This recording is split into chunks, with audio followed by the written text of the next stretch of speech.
2 Coríntios capítulo 3. Será que com isso estamos tentando nos recomendar novamente a nós mesmos? Será que necessitamos com alguns de cartas de recomendação para vós ou de vossa parte?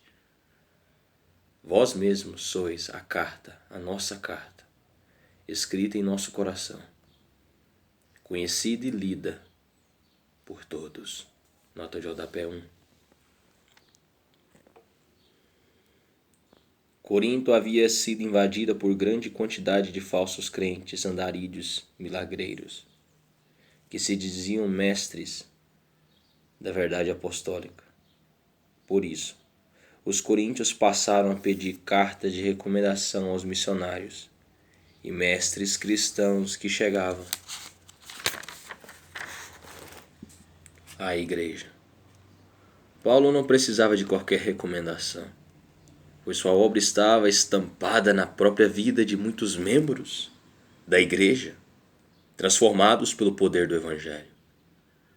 Entretanto, mesmo com todos os cuidados, alguns impostores conseguiam forjar falsas cartas de recomendação e se infiltrar nos ministérios da igreja.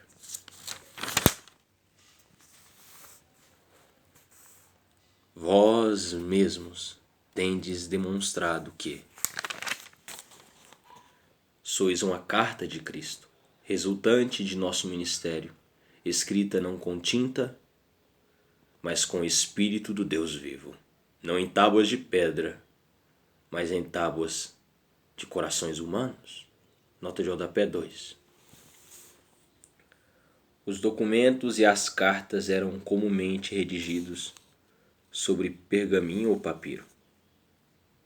Paulo compara o desbotamento natural de tinta, letras e sua facilidade de serem coberta com a marca indelével e permanente do Espírito. A palavra de Deus está escrita no coração dos crentes, não em placas de argila ou pedra, como no Sinai. Jeremias 31, versículo 33, Ezequiel 11, 19, Ezequiel 36, 26. Paulo explica, logo a seguir, a importância dessa diferença entre a antiga e a nova aliança, versículo 7 ao versículo 18.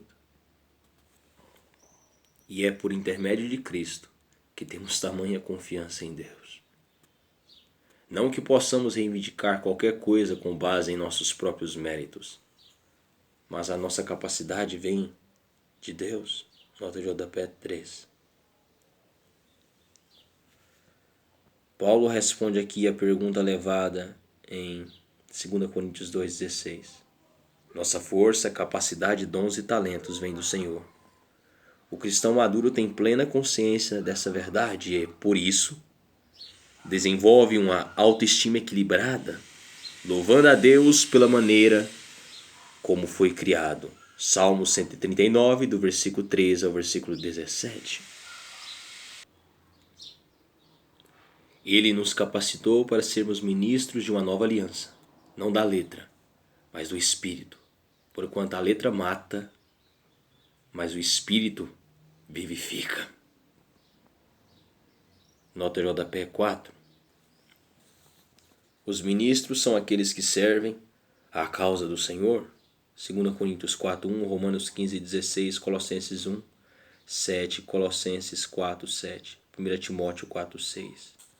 Aqui, Paulo reforma o tema do versículo 3, tábuas de corações humanos. Hebreus 7, 22, 8 a 10. Paulo adverte a igreja sobre os judaizantes, judeus cristãos, que queriam guardar a Torá e as leis rabínicas, os quais se diziam discípulos de Pedro, 1 Coríntios 1, 12, 2 Coríntios 11, 22. E revela que os cristãos, em cujos corações habita o Espírito, têm a lei escrita em suas próprias almas pelo Senhor, o Deus vivo, conforme a promessa da nova aliança. entregue pelos profetas do Antigo Testamento. Jeremias 31, do versículo 31 ao 34. Jeremias 32, do versículo 39 ao versículo 40. Ezequiel 11, 19. Ezequiel 36, 26. A expressão grega literal, a letra mata, mas o espírito dá vida. Não quer dizer que o significado externo e literal da Bíblia seja mortífero ou inútil, e que o sentido interior, místico e subjetivo tenha maior valor. O termo original letra tem o sentido de lei ou padrão de conduta. A lei mata, mas o espírito dá vida. Êxodo 24, 12, Êxodo 31, 18, Êxodo 32, versículo 15, versículo 16. Diante do qual todos os seres humanos são culpados, pecadores, Romanos 3, 23, e por isso já estão condenados à separação eterna de Deus, morte. O sacrifício expiatório de Cristo pagou a pena de todos os que têm fé nesse ato salvífico do Senhor. E, portanto, são agraciados com a habitação do Espírito do Deus vivo em seus corações, a fim de fortalecê-los e conduzi-los ao amadurecimento espiritual. É o Espírito Santo que, cumprindo a promessa da nova aliança, escreve a lei no interior da alma do crente, concedendo-lhe amor pelos mandamentos do Senhor, os quais ele antes odiava. Ele abençoa com capacidade para viver uma vida cristã autêntica e testemunhar ao mundo o poder regenerador e transformador do Evangelho. Um poder que antes, por mais inteligente ou virtuoso que fosse, não dispunha.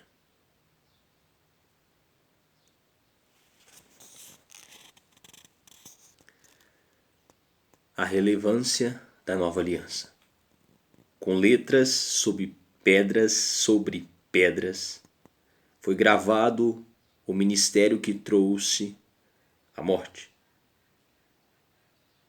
No entanto, esse ministério veio com tamanha glória que os filhos de Israel não conseguiam sequer fixar os olhos na face de Moisés, por causa do resplendor do seu rosto, mesmo que esse brilho estivesse se desvanecendo. Nota de rodapé 5.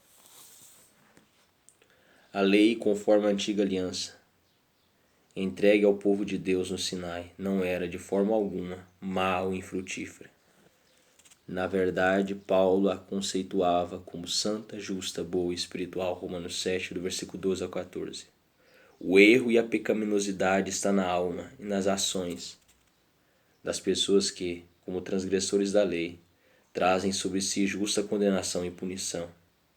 A glória de Deus estava presente na entrega da lei, e o seu brilho ficava refletindo no rosto de Moisés quando este descia da montanha. Êxodo 34, versículo 29, versículo 30. Não será o ministério do Espírito muito mais glorioso? Ora, se o ministério que trouxe a condenação era glorioso, quanto mais ainda será o ministério que produz a justificação. Nota de rodapé 6. O ministério do Espírito Santo produz justificação e vida, em vez de condenação e morte. A expressão original justiça tem um sentido objetivo de justificação e pessoal de santificação. Porquanto o que no passado foi glorioso, agora não tem o mesmo esplendor, quando comparado com essa glória insuperável. E se o esplendor que estava dissipando se manifestou em glória, quanto maior será a glória do que permanece. Sendo assim, visto que temos essa qualidade de fé, expressamos muita confiança. Nota de rodapé 7. Paulo comenta no trecho que vai de 2 Coríntios 3,12 a 2 Coríntios 4,11. As duas principais dificuldades dos ministros, servos do Senhor. Primeiro, a cegueira e surdez espiritual dos ouvintes. E segundo, a fraqueza do ministro. Não somos como Moisés, que se cobria com um véu sobre a face para que os filhos de Israel não observassem que o resplendor em seu rosto estava se dissipando, e por isso a mente dos israelenses se fechou, pois até hoje o mesmo véu permanece quando é lida a antiga aliança. Não foi retirado, porquanto é somente em Cristo que ele pôde ser removido. Nota de rodapé 8. Moisés usava um véu para cobrir o rosto, a fim de impedir que os israelenses vissem a glória de Deus se desvanecendo e isso viesse a prejudicar a fé e a obediência do povo. Êxodo 34, do versículo 33 ao 35. Esse mesmo véu ainda reside, figuradamente, na memória dos judeus e os impede de reconhecer o caráter temporário e insuficiente da antiga aliança. Somente as pessoas que recebem a Cristo como Deus e Salvador pessoal têm a capacidade de perceber como a nova aliança transcende e substitui para sempre a antiga. E isso por causa da glória maior. De fato, até nossos dias, quando Moisés é lido, um véu cobre seus corações. Contudo, quando alguém se converte ao Senhor, o véu é retirado. Nota de rodapé 9. Paulo se refere à Torá ao dizer, quando Moisés é lido. O versículo 16 é uma citação do texto de Êxodo 34:34 da Septuaginta, a tradução grega do Antigo Testamento. O Senhor é o Espírito, e onde quer que o Espírito esteja, ali há liberdade. Nota de rodapé 10. O Senhor em hebraico, Yahvé, que significa Jeová em Êxodo 34:34, corresponde ao Espírito da nova aliança, anunciada pelo apóstolo Paulo. A presença do Espírito de Deus na alma do crente o liberta da lei e do legalismo e o influencia a fazer a vontade do Pai por amor. Romanos 8:14. Os termos Espírito, Espírito de Cristo, Espírito de Deus, Espírito Santo e Cristo são expressões intercambiáveis, com basicamente o mesmo significado. Isso porque o Espírito Santo procede do Pai e do Filho, e as duas primeiras pessoas da Trindade realizam seus propósitos mediante a ação do Espírito Santo. Romanos 8, do versículo 9 ao 10, Atos 16, do versículo 6 ao 7, Gálatas 2:20. Mas todos nós, que com a face descoberta contemplamos, como por meio de um material espelhado, a glória do Senhor, conforme a sua imagem estamos sendo transformados com glória crescente, na mesma imagem que vem do Senhor, que é o Espírito. Nota de rodapé 11. Moisés, ao se aproximar do Senhor e ouvi-lo, tinha seu rosto iluminado por sua glória, que resplandecia e encorajava a todos à sua volta. Contudo, com o passar dos dias, o brilho da glória do Senhor, estampado em Moisés, começava a perder seu fulgor, e ele procurava esconder seu rosto natural. Paulo afirma que os cristãos estão sendo transformados dia após dia, com glória cada vez maior. O próprio Jesus Cristo é a glória de Deus na plenitude do seu esplendor. Hebreus 1:3. Dele é a glória perene, que não se dissipa nem perde o brilho. A mesma que tinha o Pai antes de haver criado o universo. João 17:5. Os cristãos fiéis são feitos participantes dessa glória à medida que caminham mais e mais em comunhão com o Espírito de Cristo. A essa caminhada espiritual que dura a vida toda se dá o nome de santificação.